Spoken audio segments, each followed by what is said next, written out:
This castle has stood for over 800 years. No steel, no machines, no modern engineering. And yet, it's still standing. That shouldn't be possible. Because by modern standards, this kind of construction should have failed centuries ago. But medieval builders weren't just stacking stone. They were solving a problem we barely think about today. And once you see why castles were built the way they were, everything about them starts to look different. Before a single stone was placed, there was a question. Not, how do we build this, but how do we survive long enough to finish it? Because castles took years, sometimes decades, and during that time, they were vulnerable.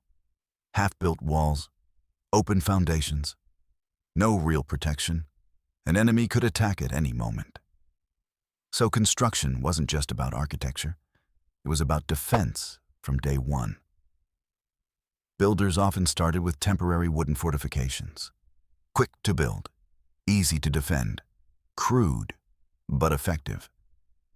Only once that first layer of protection existed did the real construction begin. Location wasn't about beauty. It was about control. Castles were placed where they could dominate everything around them. Hilltops, river crossings, trade routes. From above, you could see movement for miles. Enemies couldn't approach unnoticed. But there was a trade-off. Building on high ground made everything harder. Transporting stone uphill, hauling timber, moving tools, every step required more effort. But the advantage was worth it. Because a castle wasn't just a building, it was a statement. This land is controlled. At first glance, castles seem simple. Big stones, thick walls. But the real challenge wasn't the material. It was moving it. Stone had to be quarried, cut, shaped, transported, sometimes from miles away, without engines, without trucks, without shortcuts. Workers used sledges, rollers, and sheer manpower. Oxen pulled loads through mud and uneven terrain. A single large stone could take dozens of people to move. And if it slipped, it didn't just fall. It crushed. Construction sites were dangerous, not because of enemies, but because of gravity. Castle walls weren't just thick. They were designed to survive impact. Siege weapons didn't hit gently. They smashed. Heavy stones launched by trebuchets could crack walls open. So builders created layered structures, an outer layer of carefully cut stone, an inner core filled with rubble and mortar. This wasn't sloppy work. It was deliberate, because solid stone alone can crack. But layered walls absorb shock. They flex. They spread the force, instead of breaking instantly. It was early engineering, built from experience, not equations. The higher the wall, the stronger the defense.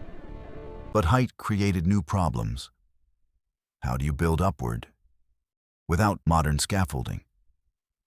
The answer was simple. You build the tools as you go. Wooden scaffolding wrapped around the structure, temporary platforms, rough, unstable.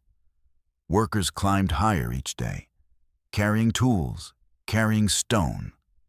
One mistake, and there was nothing to catch you. No safety systems, no harnesses, just air and ground, far below. Even in times of peace, castles were designed for conflict. Arrow slits weren't decorative. They were calculated, narrow on the outside, wide on the inside, so defenders could aim freely, while attackers had almost no target. Gatehouses were traps. If enemies broke through the main gate, they didn't enter safety. They entered a kill zone. Murder holes above, arrows from the sides, boiling liquids from above. Castles weren't just defensive.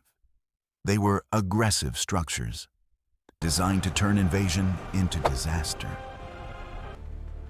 Building a castle wasn't fast, and time created risk. Supplies ran out, workers got sick, weather slowed everything down. Winter could stop construction completely. Rain turned the ground into mud. Stone became slippery, transport became dangerous. And the longer construction took, the higher the chance something went wrong. So builders worked in cycles. Fast when conditions allowed, careful when they didn't.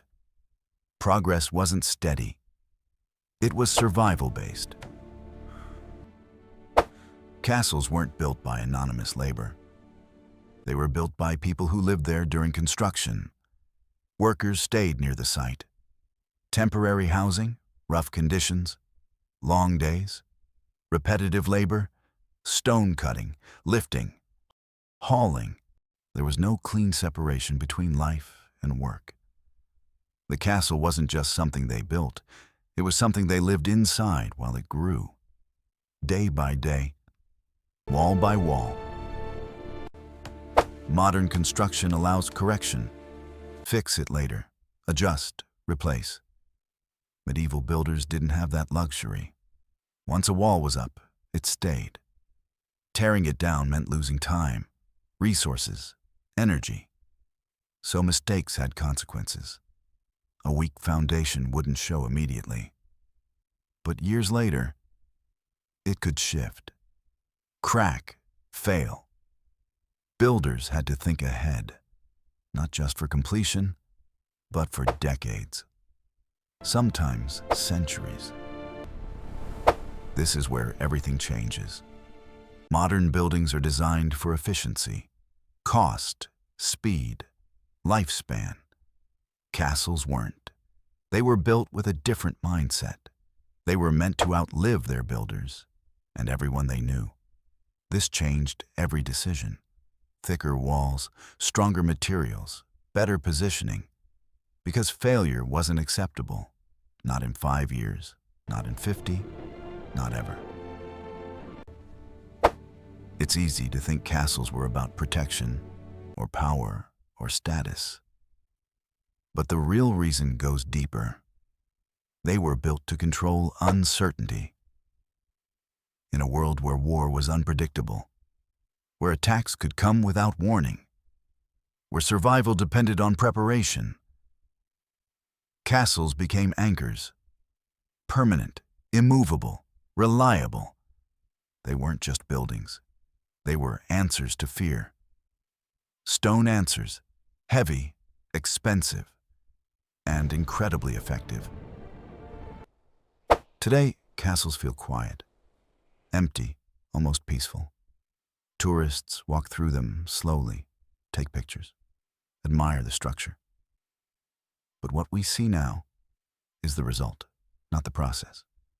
We don't see the accidents, the exhaustion, the years of labor, the risk, the pressure. We see the finished version, the part that survived. But every stone carries something invisible. Decisions, trade-offs, knowledge, and a constant awareness that failure wasn't an option. That's why they're still here. Not because they were overbuilt, not because they were lucky, but because every part of them was designed with one idea in mind. It has to survive. Not just today, not just this generation, but whatever comes next. And so it did.